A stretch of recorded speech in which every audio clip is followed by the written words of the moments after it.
there we go. We know we've got a leak. It's this end one here. So I just need to change this top hydraulic connector. Let's clean it up and go get it all sorted.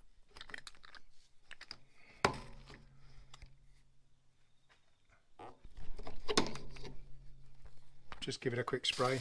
Take this off. Give it a clean.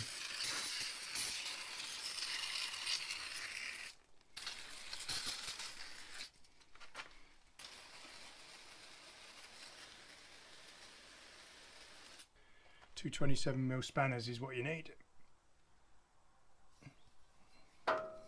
Open-ended.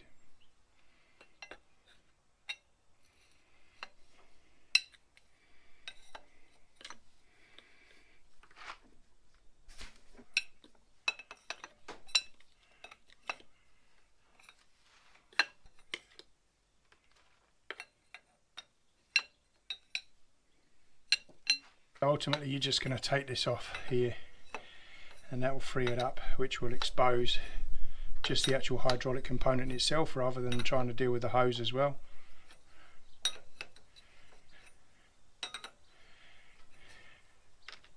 There we go, so we're off there, and what we do is pick that up and just tuck it out the way so it's vertical. So nothing else leaks out of it.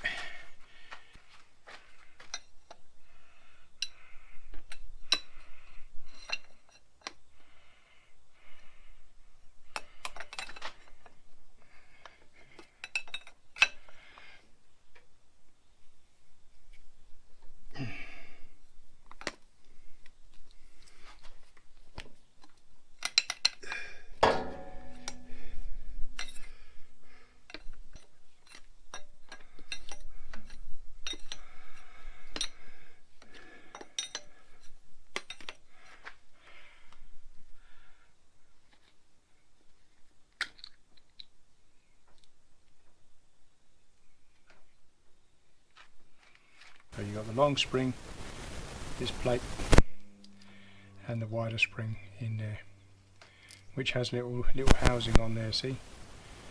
So the big spring actually locates itself there. So here we have a 24mm spanner now. Just get myself.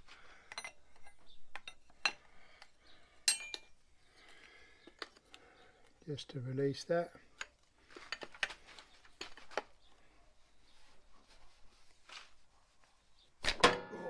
In there, so it's released, and then we just pop that one out.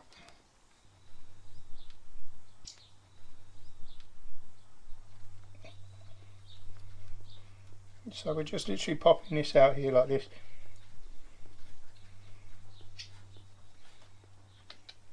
Here we go. I've just popped that there. It's chewed up round there. There's a crack in there. That's alright, that's alright. So yeah, there's a crack and it's all chewed up here. I don't know if you can see it. I'll try and zoom in later. But essentially that's what's causing it, and that's where it's leaking. You can, rather than this whole component, literally that whole piece there, you can buy them blue O-rings so that you can do them and pop them in later. I'm going to replace this, but for ease of speed, I'm in a rush job and I need it fixed. I could just pop a new one in. I don't have to worry about stripping it all down, replacing the in my own time, so it's back in the spares pile.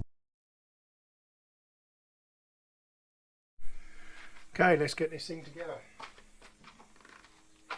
So here we have the new one. I've just taken it out of the wrapping. So we'll have a nice new O-ring in there. It's literally brand spanking new. So let's spray that down first, give it a bit of a clean.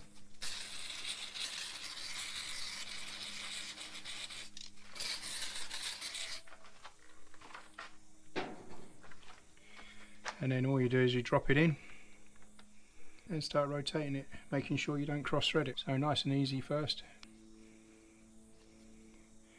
Putting it down for that bottom one, but we won't be able to get to that, so we'll use 27mm, and we'll just, that'll do it. Nice, just nip it up. Not so it was all cranked down really hard like the other one, because literally it's just the and then you just take that top off, which is like a little seal cover. There we go. Grab your hose that we put out of the way nice and high up so it doesn't leak. Bring it down, just make sure there's nothing in there, it's all nice and clean, and then we drop her on.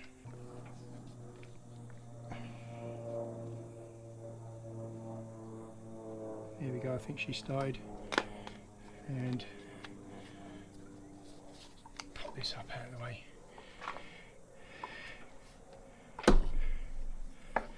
Alright, now we just need to tighten her up. Do is spray that first. Again.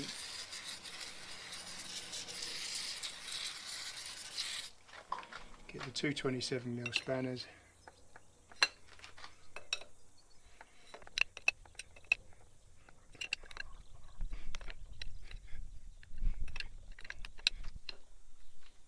I think we're there. Again, can't get enough of this brake fluid, eh? Just keep it all nice and clean.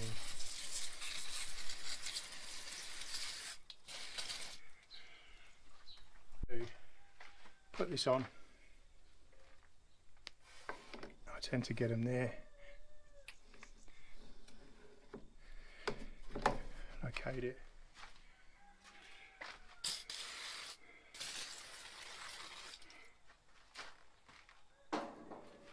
And then hopefully it will just go down nice and easy, like so. To locate.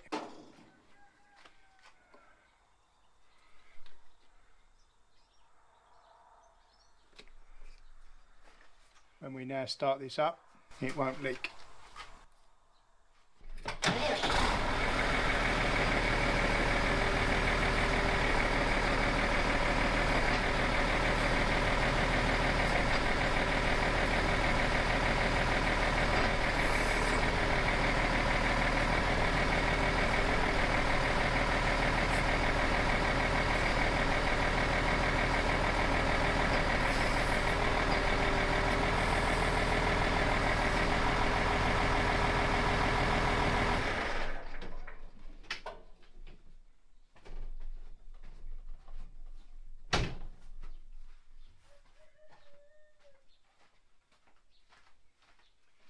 So there we go, that's all it was that little tiny blue O-ring within that top piece that there, as the plunger goes up, it just, you know, you might be forcing this too much. I probably did it, you know, when I was in a rush trying to do it, but typically if you're trying to lever this really hard, that's what causes it, and all it does is it pushes up. Obviously there's a lot of pressure there with the hydraulic, and it just punctures and pierces that blue O-ring, and it's an immediate replace. So I'm just going to go around with the brake fluid, clean all this up, get rid of everything, wipe it down, and then job done. It doesn't take very long, pretty quick and easy fix.